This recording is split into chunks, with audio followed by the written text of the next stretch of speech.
So is this it for Gregg Popovich? You are Locked On Spurs, your daily San Antonio Spurs podcast.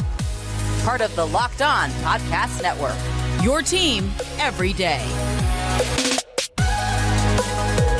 Welcome back to Locked On Spurs, right on the Locked On NBA Network. I'm your host, Jeff Garcia, Spurs writer for San Antonio. Glad to have you back. Happy Monday, everybody. Hope you had a great weekend. And I guess get ready for some Spurs basketball. Yeah, about that. What are we talking about today? Just when it rains, it pours, huh? We're going to be reacting to the latest news regarding the future of Gregg Popovich. Is he coming back? Is this it? Is this did we finally see the last hurrah of Gregg Popovich? We're going to react to the news that broke over the weekend. And then look at tonight's game, Spurs Pelicans, and also look back at yesterday's disaster in New Orleans. It was bad, huh? Well, anyway, I am Jeff Garcia, your host today. Spurs beat writer for San Antonio. And as always, subscribe to Locked On Spurs wherever you get your favorite podcasts, iTunes, Spotify, Kensby Plus app, YouTube. Locked On Spurs newsletter. If you're watching on YouTube, it's in the description below. Because LO Spurs newsletter. Click on that link. You'll be good to go, and it's completely free. Today's episode is brought to you by FanDuel. Want to go to FanDuel right now because new FanDuel customers can get $150 in bonus bets if your first $5 bet wins. So, yeah, not a good time to be a Spurs fan, huh? It looks like the wheels are coming off the season. Wemby's not playing for the rest of the year. Blood clots. Getting thumped in New Orleans last night, 114-96. Not good for the Spurs. Then I guess the cherry on top of it is in the report via ESPN's Sham Charania, who said, quote, San Antonio Spurs Hall of Fame coach Gregg Popovich is not expected to return this season, and his future is uncertain as he recovers from a mild stroke suffered in November, league sources tell ESPN. So when it rains, it pours, huh? Yeah, so we're going to be reacting to that news right now. So let's go bring in our guest. He is back, everybody. He is with Spurs on Sports Illustrated. Matt Guzman, who I had the pleasure of spending the day in Austin with. Too bad we didn't get a win, though, Matt. That would have been great. Yeah, it's always nicer when they win, but obviously you can't have that every time. And at least they got one of their two Austin games. I know we had talked about that a few weeks back. Yeah. It's man. But of course, we were there for a drubbing. Detroit just gave it to them. Right. But anyway, everybody, make sure to follow Matt on X at MattGDMAN. Do that right now. He has great articles coming at you every week, and he'll tease maybe some future articles he has cooking later on in this show. But Matt, let's go ahead and give our reaction to the the seismic news that came over the weekend is that Gregg Popovich is not returning this season, according to ESPN Charania, and his future is uncertain. Your reaction, what did you think when you heard the news? I guess all season long, I kind of been going back and forth on whether or not I thought he was going to return. And we heard inklings that was kind of what he was hoping to do. And it made sense. Obviously, Pop's going to want to get himself back as quickly as he possibly can. My initial reaction was just that it kind of checked out. After you hear about Victor and the fact that he's done for the season, it makes sense not to put not to over prioritize getting him back this season, Popovich. Because obviously there's still a lot up in the air with his health and the kind of stress that coaching a young team brings. And so in my head, I'm thinking, the Spurs are kind of not necessarily punting. They still got great pieces that, have potential to continue to win games. But I think that they're going to kind of hope for a fresh start for both Victor and Popovich. And it kind of made sense that, that news would come out and just kind of defer to next season, if at all. Yeah. And my reaction to it was not surprised. I really wasn't surprised because there was a lot of scuttlebutt on Media Row, leading up to yesterday or a couple of days ago. Right. That a lot of people saying, it's kind of doubtful. I don't think he will. The Spurs, every time you asked them, whether it be R.C. Buford or Mitch Johnson, what do? They stuck to the PR press release, which was, we hope to get him back. He's doing well. And that's all they said. So I was in France. R.C. Buford just reiterated the press conference. Mitch Johnson just says, hope for the best. So, yeah, again, if the report is true, and I'm not kind of cast down on that, but if it is, then it just sucks that he's going to go out like this. And this is not how you expected the Hall of Fame coach to go out. Look, what happens, people get strokes, you get sick, I get sick. My family has the history of getting the family members getting strokes. Now, everybody, it happens. I get that. But you kind of wanted him to have a last hurrah, maybe coach one more game. Who knows? Maybe that's still in the cards. Maybe they let him come back and sit on that sideline one more time. But we shall see. But, another reaction I had, Matt, I want to get your thoughts on this is the impact of the players. Because Chris Paul, it was Popovich that had to sit down with them and, convince him to sign with the Spurs. Wemby, I can't believe I'm getting coached by Popovich. The list goes on and on and on. I think this is going to not only hurt the players, this season, but could, I want to say hurt the rebuild, but I want to say a pause. More like something like maybe you think that free agents would be, who's coaching this team? I think it puts them in limbo right now. Absolutely. I don't think you're far off. As far as the current players, I think they kind of understand that, they were drawn to San Antonio for a reason, and they're not gonna be quick to say, well, I want out if he's not here. But at the same time, to your point, free agents definitely would have been drawn to be playing next to Victor Wembanyama under Gregg Popovich. And so, if you lose the latter piece of that allure to come to San Antonio, it definitely complicates things. And I think it's a matter of, whenever they figure out, if this is it for Gregg Popovich, whenever they figure out who's going to take over for him, it's going to be a matter of whether or not these players, the free agents or the stars that would originally have wanted to play, whether or not they can buy into the system that the new coach is going to bring, or whether or not they think that they'll be a good fit next to Victor Wembanyama, regardless of who's coaching. Sometimes you get players like that who really prefer a certain style of coaching, and that could deter a couple of players for sure. But, you'd like to think that, they're more committed to playing next to Victor and bringing their talents to a young team as opposed to just, holding out for a certain coach. Yeah, he's been coaching on sideline from the Spurs for 29 seasons. 29 seasons. That's incredible. He was or I guess technically is, because he's still, Mitch Johnson's interim head coach. So remember, those wins and losses go to Pop's records. He is, the longest tenured head coach, especially the NBA, but across the major sports in the United States. And it looks like, it looks like this could be it. He's 76 years old. It's unprecedented. You never really saw an individual go this long coaching in the NBA. He'd be rounded into his 70s. I believe Jerry Sloan did it as well. But look, health challenges, they get in the way. Your life shifts focus. What does Pop always say, Matt? It's just basketball. It's just basketball. There's bigger things in life than just basketball. He would always, Pete Popovich during the NBA, as heard the Spurs dynasty run, he'd always say, we're just talking about putting our orange ball in the hole. That's all he would think. That's all we're talking about. So and then he preaches that too, not just with the media, but with his players too, life events, world events, always highlighting that. So I could definitely see him, if I'm going to have that mantra, then I got to put real life things in front of me into perspective, and that is his health. He wants to live as long life as he can. He has grandkids, he has kids. Sure, and I think he'll be around the organization, some capacity, but we shall see. But technically, by the way, Matt and I want to make it very clear: the Spurs have not put anything official on their end. Okay, so nothing official out of San Antonio Spurs yet. So let's make that very clear. But yeah, I think it shook a lot of Spurs fans.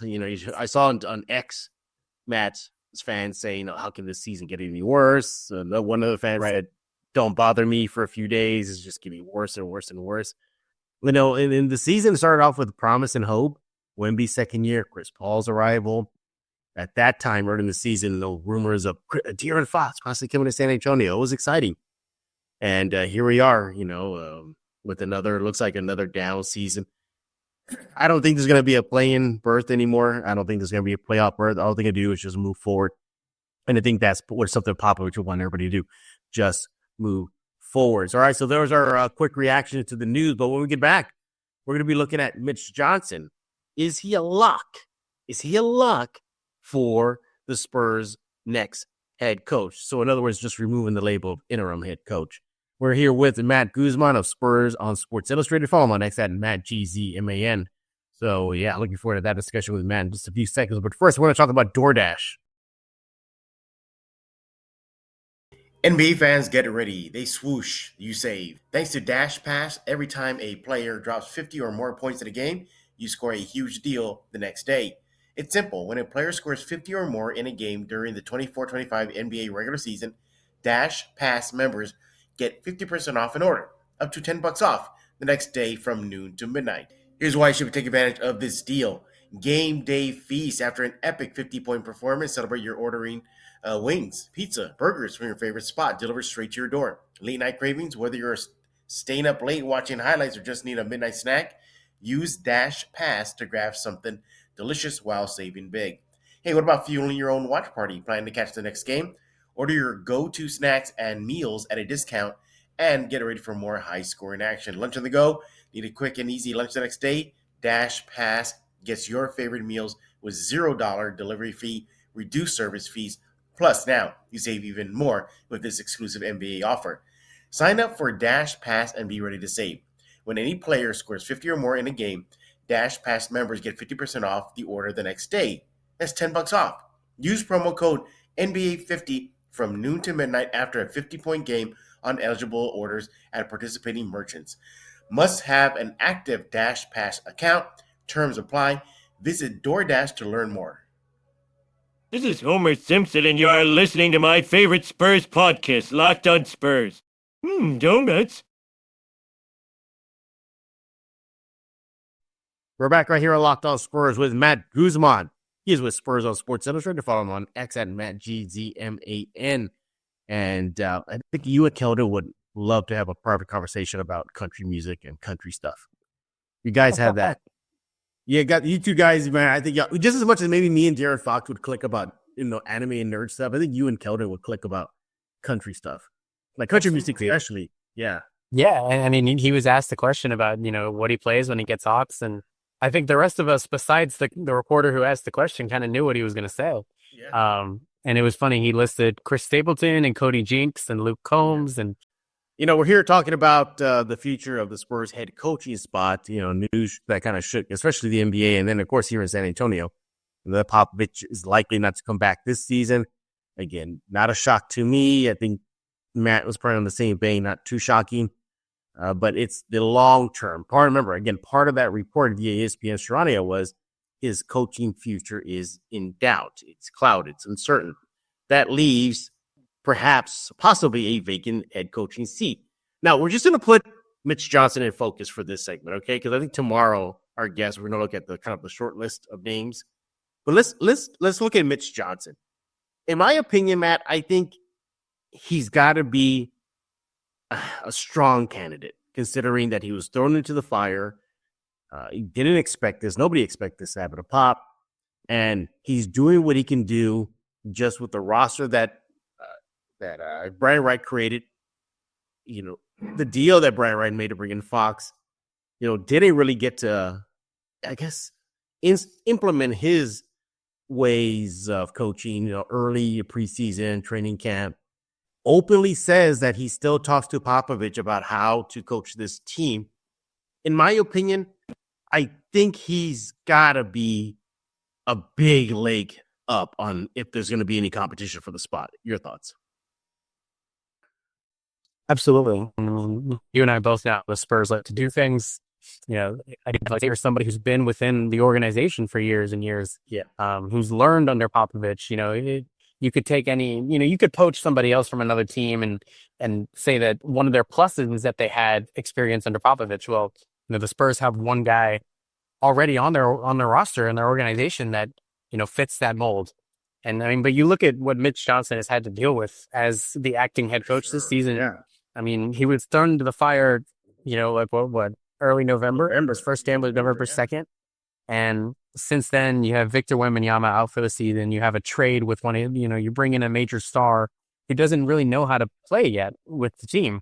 You go to LA and you have games postponed. You went to Paris for a couple of games. You're in Austin for a couple of games. I mean, the longest breathing room he's had was All-Star break.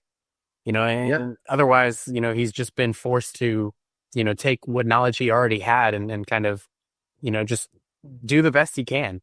And obviously that hasn't looked great at times, but I think you have to give him some credit given everything that has happened this season for the Spurs. And I think, if Greg Popovich is in fact done, like you said, I would agree. I think he's a very strong candidate because he would have had this season to kind of prepare and understand. And then he has a whole offseason to kind of draft a game plan and implement his own ways. And I think the Spurs would not be too opposed to that. Yeah, I mean, technically, he helped the Spurs to their win total right now, which eclipsed technically, last year's win total, 22 wins. So he was a big part of that. You see what Chris Paul says about Mitch Johnson. You hear other players glow about him. Of course, they're not going to bag on him and drag him with us, you and me and the rest of the crew in media sessions. But for what we take for their word is that that Mitch is a solid coach, that they definitely do respect him. And one thing I like about him is that he's honest. You were there when I spoke with him about, the role players are not getting any more run right now, like Wesley and Malachi. He looked at me and you were next to me and he said, yeah, he goes, they should be frustrated. I love that honesty. And I think that's something that Popovich is honest about with players. And that's one of the things that they check the box on when players come to San Antonio, is that he's just honest. So here's Mitch following that path. He's very calm. He has a calm demeanor. And I still been meaning to ask him about this, whether they win big, lose big, barely win or barely lose. He's always the same. He never breaks his cool with media sessions. He's direct. He cracks a smile. And I like that. I think that calm demeanor brings that calmness to the locker room. Look, historically, too, the Spurs promote from within. Popovich, he was an assistant coach before taking over in 96. So I wouldn't be surprised if Mitch is a front runner. But are you comfortable saying that Mitch is a lock for the gig, or where do you land on that question? I don't think so. I think he has a lot of promising qualities. I think that there's a lot that makes him, like you said, honestly, the front runner for that position. But I do think the Spurs are going to do their due diligence and see, who's available and what the league is looking like. Are there going to be coaches out of jobs? You had a coach as good as Monty Williams in Detroit just last year who was let go. So you never really know how things are going to shake off in the offseason. And so I think they do their due diligence. I don't say Mitch is a lock, but I do believe he's going to be a strong candidate and somebody that they're honestly going to favor. In fact, I wouldn't be surprised if they have a sit-down conversation with him first and tell him, look, we want you to be our coach, but we just have to make sure that you're the best candidate. And he might understand that better than anyone. Sure, yeah. So, I don't know if he's necessarily a lock, but he's definitely going to be up there on their hot board and somebody to watch very closely. Yeah, I'm right there with you. I don't think he's a lock, but I think if it's an NBA draft board and you get your power rankings, what players you want to pick, what's your draft board looking like? I think he's number one on their list. He's young, 39 years old. He's been with the Spurs since 2019. Cut his teeth with the Austin Spurs. We mentioned stepped in, at a moment's notice to fill the head coaching spot. And I guess the biggest sign that makes me think that he is the front runner is they could have asked Brett Brown to take over when Pop exited due to health issues. I mean, that's a guy that has a lot more experience coaching than Mitch. Has coached, all-star, mega-level talent big in Joel Embiid. And sure, the Philadelphia 76ers, trust the process era didn't work out. But again, that's a coach that was been with Popovich on the sidelines before moving to Philadelphia. So he has a lot more experience than Mitch, but they went with Mitch instead. Another thing, too, is just his familiarity with Popovich's system. What the Spurs way is, that Spurs corporate knowledge. He has respect from the organization. I think how about this? A strong potential successor. Would you agree with that? He's probably the strongest, but yeah, he's probably the strongest. Yeah. What do you think maybe the Spurs may kind of hesitate with Mitch? Is it just his lack of experience? I think so. Because like you said, even somebody like Brett Brown has more experience than he did. Yeah. There was something about the way that he handles situations, or perhaps, the way he and Popovich would communicate when Pop was here, that makes me think that that's what kind of gave him the edge over anybody else on that coaching staff. But yeah, I mean, it's going to be it's going to come down to how much they trust Mitch Johnson to find success with Victor Wembanyama as the franchise cornerstone. You know, if they think that another coach somewhere else or somebody that hasn't been coaching in a while, you know, it's going to come down to whether or not they believe somebody else could do a better job with Victor than Mitch. And at this point, nobody really fits that. Nobody jumps out at me, especially because Mitch has been working with Victor, Right. and he's been on the assistant coaching staff since he was drafted. He was part of the scouting process. And so, you know, I think he has a lot of pros and a lot of things going for him. But I think they might just hesitate. Maybe if there's a coach that all of a sudden becomes available with years and years of success that, you know, he boasts or he or she boasts on their resume. You even got Becky Hammond. I know a lot of fans are generating some buzz. Like maybe she should be asked, you know? And so I think it's really just experience and whether or not they really, you know, deep down believe that he will be able to find success with Victor at the front of the roster. The only way they would hesitate is if they don't feel that fully. Yeah, exactly. I'm right there. Yeah, and I think that's perhaps, you know, the best way to sum it up for Mitch is he is the strongest potential successor. He has to be. And think about it too, there was reports a few years ago that the Wizards courted him to leave San Antonio, and he didn't. So you can't tell me there's probably another young team out there looking for a young head coach. And they see what he did here in San Antonio. If they pass on him, and as far as the next head coach, let's say they bring in Matt Guzman, you know, next head coach, and then there's Mitch. You know, I think you'd be a great head coach there, Matt. I think you'd fill in nicely there. You would know to give Castle like 30 plus minutes, right? That's probably all I would know how to do. You know, like Popovich told us at training camp this year that he said, I think Victor's going to start. And that's it. Yeah, exactly. Yeah. But it would, or like Castle always would tell me earlier in the season, like, it's not hard to throw an alley-oop to Wemby. He goes, and he looks at me in the audience, and he goes, even you can do it. So, I think that would be me coach. I'd be like, just throw it to the tall guy. We're in number one. There you go. Let him get out of the way, everybody. But no, you know, the joke's aside, you know, let's just say you're just using for example, they pick Matt Guzman, and they said, "Coach, I could see Mitch Johnson just on a lot of other team shortlists in the offseason. Like we're gonna go with A, B, C, D, and one of those A, B, C, D lists is Mitch Johnson. You know, I could definitely see that. Look, he has promise. He has a great career ahead of him, whether it's in San Antonio or not.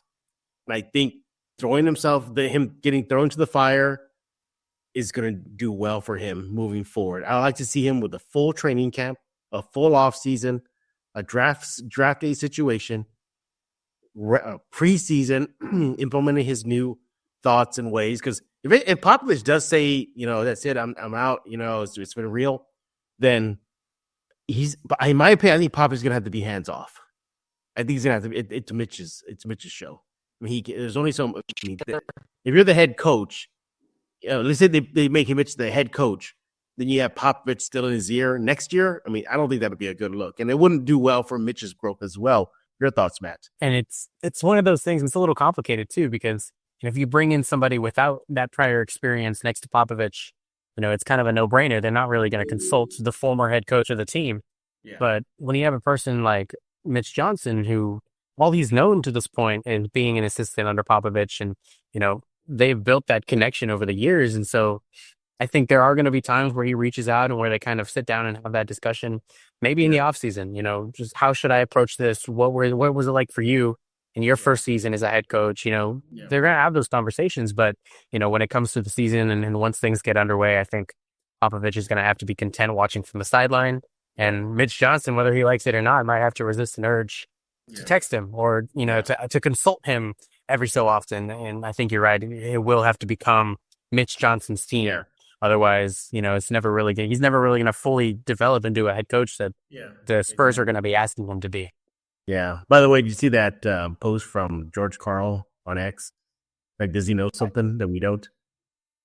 Oh, I did see that one. But he was, what is it, moving forward, proud of Pop? Yeah, he goes, I was not proud for moving forward. You know, maybe he came across wrong, but he's close with Popovich, so maybe he let out of the bat accidentally there. But I mean, if it is it for him, Popovich has nothing to prove. He's done it all, countless records, countless awards, NBA Coach of the Year.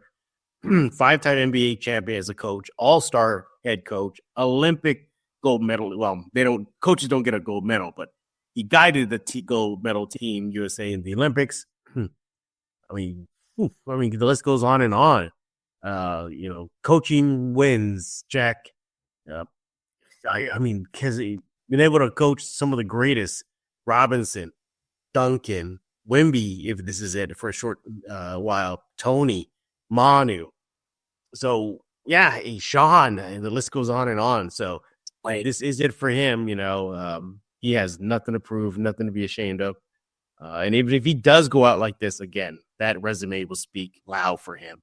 Where, I could definitely see the situation where he just has no press conference. The Spurs just release a letter, and that's it. I would not be surprised if that has the way it goes down. Matt, your thoughts? Yeah, absolutely. I think one of the things that has stuck out about Popovich's resume is, he didn't just coach a dynasty, but he kind of built it from day one. When he stepped in, there was nothing there. And, they drafted Tim Duncan and they drafted David Robinson while he was there. Yeah. And they started to win, and they built the players. And, you look at Tim Duncan, all said and done, people don't put him in conversations with, Michael Jordan. So when you look at, other coaches that have won on multiple championships, that they have that standout player. And for the Spurs, it was David Robinson and Tim Duncan. But a lot of people don't view those guys as those, perennial greatest of all times. He made do with what he had, and, found guys like Manu Ginobili to be a third, in a big three. And so I think, he's done just about everything under the sun. He's already a Hall of Famer, and you're right. He's going to have nothing to prove, and he's going to be able to just move on and enjoy the rest of his life. Yeah, we'll see. Yeah, he's definitely earned it too. And again, just to repeat, the Spurs have not said anything official on their end. Again, this is just a report via ESPN Sharania that Popovich is not coming back this season, and his coaching future is uncertain moving forward. But so we'll see. We'll see how the book closes, or the NBA book for Greg Popovich closes. Maybe we'll find out in the offseason. I could definitely see something like that coming up in the offseason.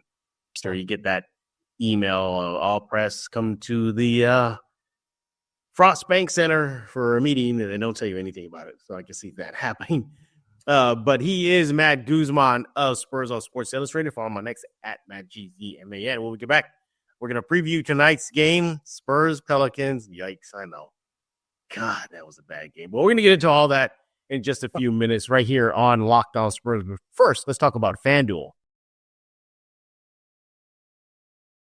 When the game tips off, the NBA action is just getting started, and there's no better place to get in on that than with FanDuel, America's #1 sports book. With FanDuel, you can place live bets throughout the game, so even if you miss the opening tip-off or want to bet on a fourth quarter comeback, you can stay in the action. And if you're looking for a bigger payout, you can even combine your live bets into the same game parlay. I love using FanDuel's live betting feature because it keeps every moment of the game exciting. Whether I'm backing my team for a late game rally or picking a player to hit a clutch three, I never feel like I miss a chance. Plus, with the app, it's easy to use. When you win, you get paid instantly.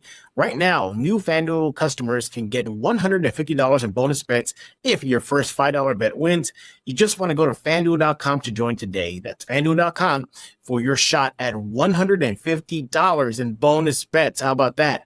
Make every moment more with FanDuel, the official sports betting partner of the NBA. This is Emily Swallow, and you are listening to Locked On Spurs with Jeff Garcia. We're back right here on Locked On Spurs with Matt Guzman, the next head coach for the Spurs. That's what I heard, man. Is that true? Yeah, I would definitely decline that in a heartbeat. He is with Spurs on Sports Illustrated. Follow him on X at MattGZMAN. Matt, do we really want to preview tonight's game and talk about what happened last night? We really got I suppose we have to. We got to. All right. Good Lord. Spurs, Pelicans tonight, game 2 of their I guess they're back-to-back set.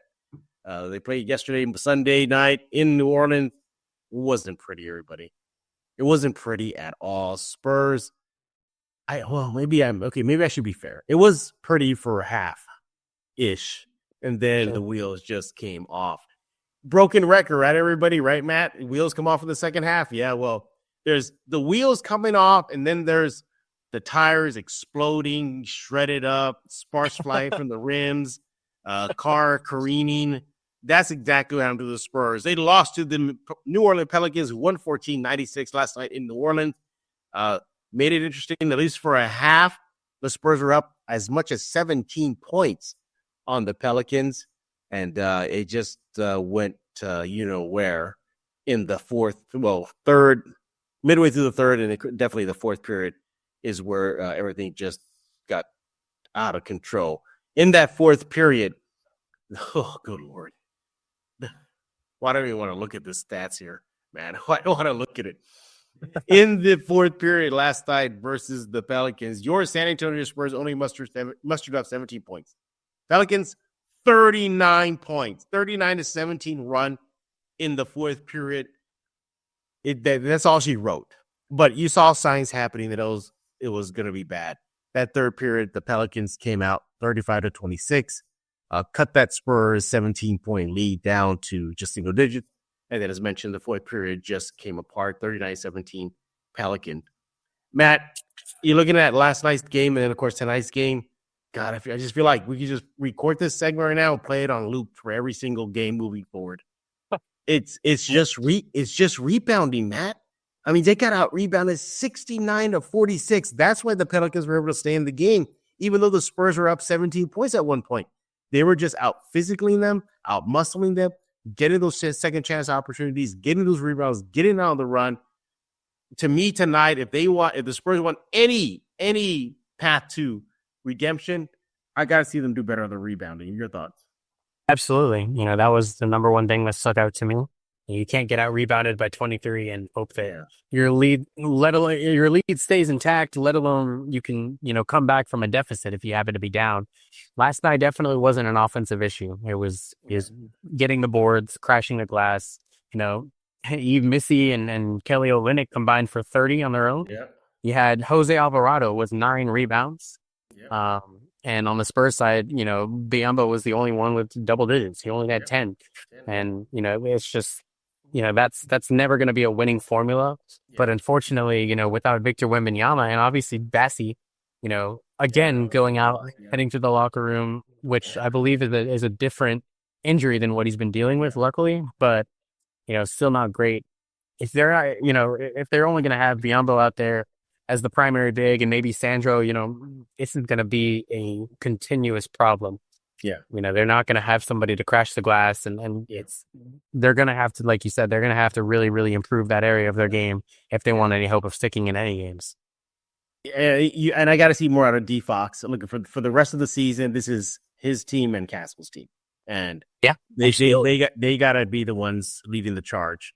We know Fox can get it done with the steals a little bit defensively. We know that Castle can get it done defensively as well. I got to see those two guys really take the reins of this team. Starting with D Fox. He had 13 points last night versus the Pelicans. Again, not a typical D Fox night. He was a minus 22 on the plus minus side. So that's very interesting. Yeah. But here's why. He shot 3 for 16, 18% in the game versus the Pelicans. So not good at all. You look at, we got to talk about the elephant in the room, and that's Stephon Castle. Only got, how many minutes did he get last night? 22 minutes versus the Pelicans, 2 points. He went 1 for 10. So maybe he had a shooting slump. You got to see him step up. And Mitch, you got to play him at this point. You ain't playing for the playoffs. You ain't playing for the play-in. That's out of the question now. Let this kid cook. Let him get some run out there. Let him and Fox get some development together.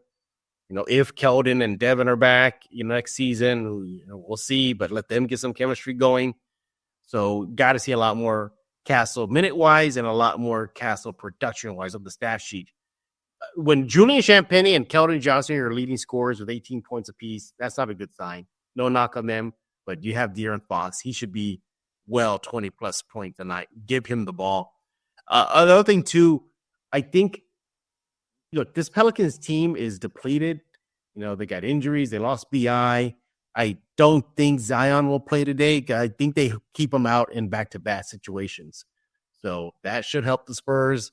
But God, Matt, I mean, I feel like just pick a category. You're there. How about this, Matt? How about just find the bottom of the bucket? Shoot better. shoot better. In that fourth period, Matt, I got it right here for you. Let me just bring it up here. In that fourth period, the Spurs went 4 for 21, 19%. They couldn't find the backup. They couldn't throw the ball in the ocean, Matt. Your thoughts? I love that quote. That's one of my favorite ones from Top, actually. Yeah, that's definitely, I mean, that was a big problem when you have Steph Castle and De'Aaron Fox and Devin Vassell, all three of them, making what, 4 shots or less? Yeesh. That's never going to help you. It's a miracle that they had the 17-point lead they had, to be honest.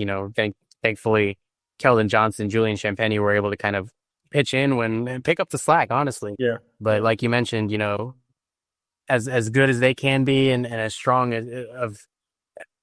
as big of assets as they can be, that's not their job. Their job is not to keep the ship afloat. Their job is to help it, sail when you have your anchors in Keldon and De'Aaron Fox. But, on nights when you can't hit any shots, it's never going to go well for you. On top of the rebounding, and I just think it was an all-around disaster in the fourth quarter. And, I mean, that's been a recurring issue. Yes. Mitch Johnson has harped on the 48-minute game, all season long, and I still think they're trying to figure that out. But like you said, at this point, you just try to get him some chemistry and hope that some of those individual pieces can kind of round out their games as they're preparing for next season, and then hopefully they start fresh. But yeah, that's definitely a long list of issues that they have to address. Here's another key to the game, too. How about Devin Vassell step up? I mean, 2 points in that game last night. He was a -10. He only played what? I think he was about. Let me just double check on that. See, Devin Vassell here. Here we go. Yeah, 5 points, 24 minutes. He was a -23. He went 1 for 9 from the field. Yeah. 0 for 3. I'm sorry. We get the 3-point shots here. 1 for 6, excuse me. For the 3 shot there. You got to see more Devin. You got to. You're technically he's been in the system longer than Castle and Fox. He's right there with Keldon, and you expect a lot more out of him. He got paid, mightily, recently because of his production. Right. And I think about it, if his shot's not falling, man, it's like the wheels come off on him. Like something about it gets in his head or something. Your thoughts? I think so. And like you mentioned, the contract. He's being paid right now like he's the number 2 option on the team. Yeah. And that was originally the plan for him next to Victor.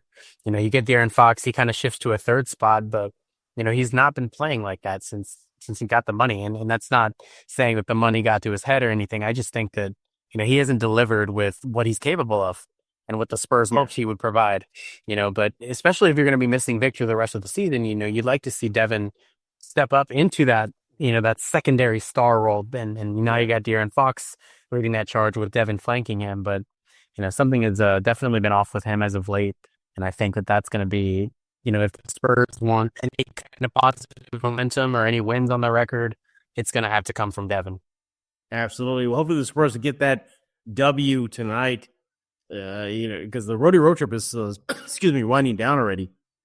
And the Spurs right now are 24-31. I think they still have the Pelicans tonight. Then they got the Rockets and the Grizzlies, I believe. I'm just double check on that. Yeah, the Rockets and the Grizzlies. And then they come back. Oh, joy, against the Thunder on the return back to San Antonio. So it's not there. I mean, it's not looking good in the short term for the Spurs.